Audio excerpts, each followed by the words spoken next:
Hey there, welcome back to Dalby Farm, where animals aren't just part of the backdrop, but they're basically the stars of the story. I'm Kendall, and today I'm gonna share something just a bit more personal than usual, and that would be my most controversial animal loving takes and why I'm not sorry.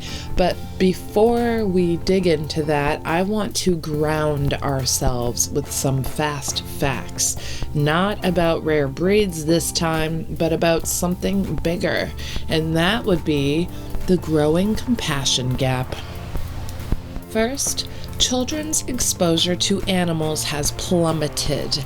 A 2020 study in the journal Anthrozoas found that fewer than 20% of American kids today regularly interact with farm animals or wildlife in meaningful ways. That's compared to over 60% just 2 generations ago. Empathy for animals is declining. A 2023 survey by the ASPCA showed that while 87% of Americans support humane treatment of farm animals, only 15% were willing to change buying habits to reflect that. There's a growing mental separation between people and the actual lives behind products.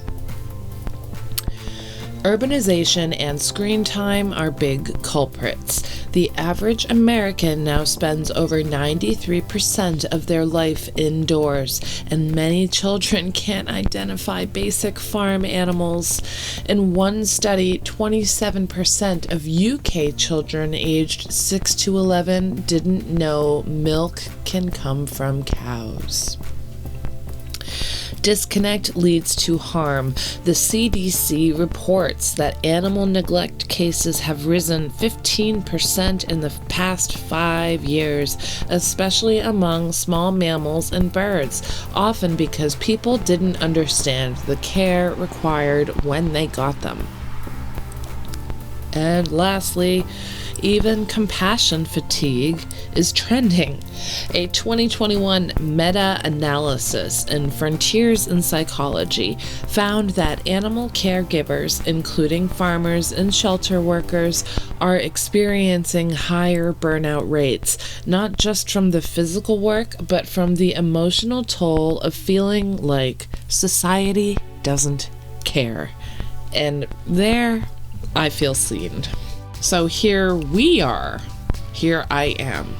I have helped run my family's 160-year-old farm, which is now a small rare breeds farm in Massachusetts, where we raise animals as pets that most of the world has decided aren't, quote, useful anymore.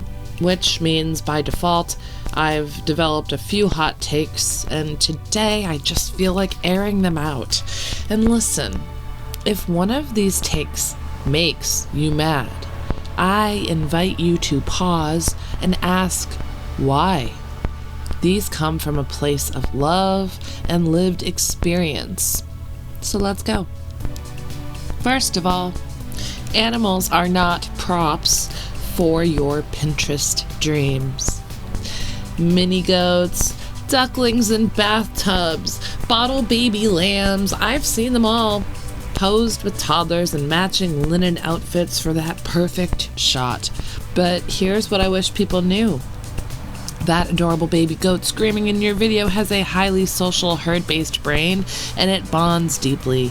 You can't just rent it for a vibe. Animals experience confusion, fear, and loneliness when they're taken out of familiar environments, or if they're used like toys. I say this as someone who runs programming. There's a difference between respectful, enriching exposure and a photo op that ends with a sad animal in a crate. If you want an aesthetic, knit a stuffed goat, or come and visit and listen to the real ones. They've got opinions. Trust me. Okay, we really need to stop calling animals like rabbits starter pets. This one could actually be my villain origin story. Rabbits are complex, prey-minded animals who require daily care, routine vetting, and social structure. Their spines are fragile. Their digestion is sensitive. They're not easy, they're just quiet, and that gets mistaken for simplicity. Every spring after Easter, rabbit rescues brace for a flood of dumped or surrendered bunnies, and people always say, "We just didn't know." Well, now you do. Okay, it's hard, right? I want to talk about things that bother me without sounding like I'm shaming, because I'm not. I'm not here to shame omnivores, truly. But if you're gonna buy animal products, dig deeper than what they tell you on the packaging. That's their commercial, remember. The packaging is how they sell themselves. So, cage-free might just mean a windowless barn with 10,000 birds. Humane certified might still allow for debeaking or early weaning, but words don't mean much without transparency.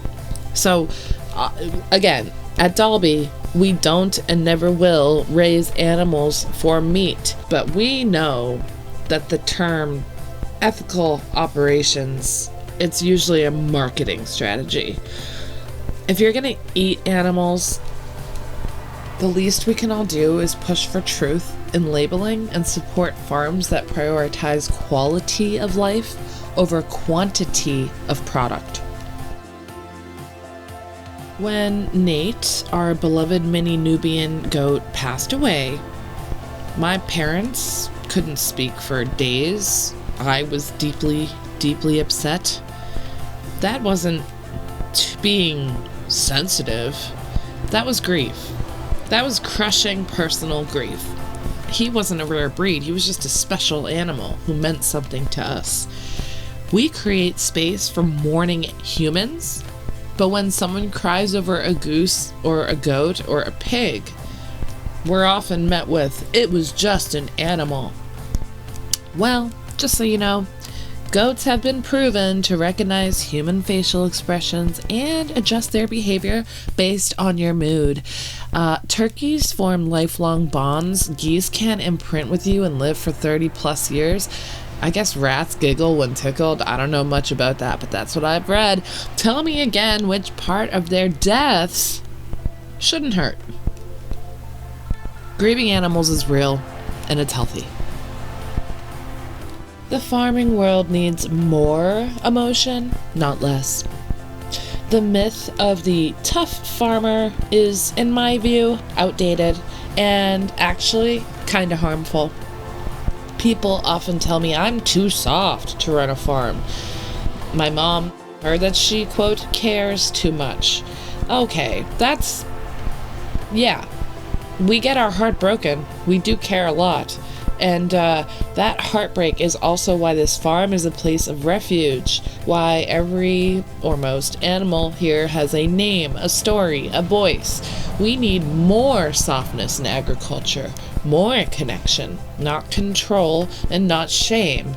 The truth is, the further we separate ourselves from the lives we depend on, the more damage we will do to them and to us. In fact, look around.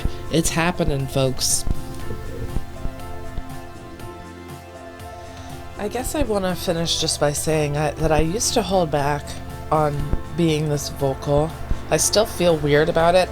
I'm afraid I either come off too sensitive or too angry.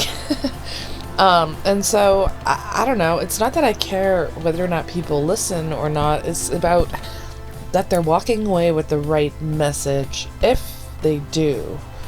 But the truth is that the animals that I'm talking about and that I care for, really all animals in general, obviously, but these ones especially, nobody gets to write open letters or, have public protests or somehow defend their worth. I'm not sorry for being a voice that advocates for their interests.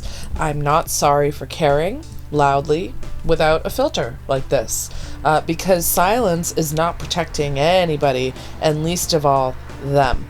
So 99% of the time, I'm going to come here with facts and leave it there. You may have, you may pick up on tones. I might speak between the lines. My ultimate goal, though, is to spread knowledge and enlighten you to the state of the whole world, not just the piece that corporations and big farm industry wants you to see. So there you have it. Thanks for sticking around. I'll leave you with this. Every time you see an animal, and I don't mean just look at them, I mean see them, you're making the world just a little bit better. That kind of consideration, that's the kind of, get ready, radical empathy we need more of. Until next time, take care, and don't forget to appreciate the rare and wonderful things in life.